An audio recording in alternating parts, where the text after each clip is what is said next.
Hi guys, this is JP here again from Baseball Tips. Want to show you a great idea that somebody came up with a few years ago. A buddy of mine named Cole Lay came up with the first inexpensive backyard batting cage that actually will hold up and actually is functional. What you're seeing behind me is a 24-foot long batting cage. Now that's not obviously regulation distance, but the whole idea is to be quick, and if you've got a small backyard, this is absolutely going to fit you perfect. The 24 can be meshed together with another 24-foot unit, making a 48-foot cage. We also have this in a 36-foot version. So if you take a 24 and a 36 and put those together, you now have a 60-foot cage. And if you take two of our 36-foot units, mesh those together very easily, you've got a 72-foot cage.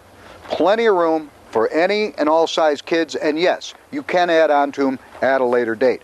As you can see, what you've got are some arches in here and some good double-sided net here behind the hitter, or behind what we can use for the hitter, so that you've got a reinforcement in a very small mesh.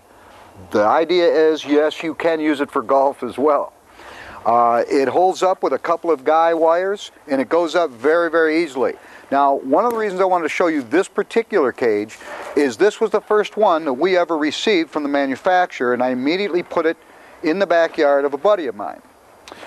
And it has been up for now about 15 months in Georgia. That means we get 90 and 100 degree summers, and we get some pretty cold winters as well. And as you can see, without ever having changed it or redone the guy wires, this thing is still in the same position we put it in, and there's not a flaw with it.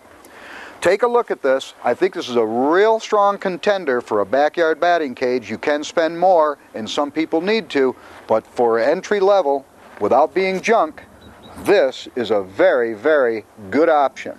Now, one thing I want to show you is that the way this is built, and again, realizing how short a cage this is, we actually take and put the pitching machine outside the cage.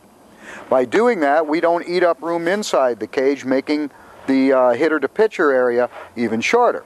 So, bottom line is, we take this cage here, add this with a heater junior pitching machine, as it is in this, and you've got something that's so inexpensive, it's just hard to say no to. And anybody who's on a budget, I can tell you that this is going to do the job for you without being broken down in no time at all. We've had great success with this.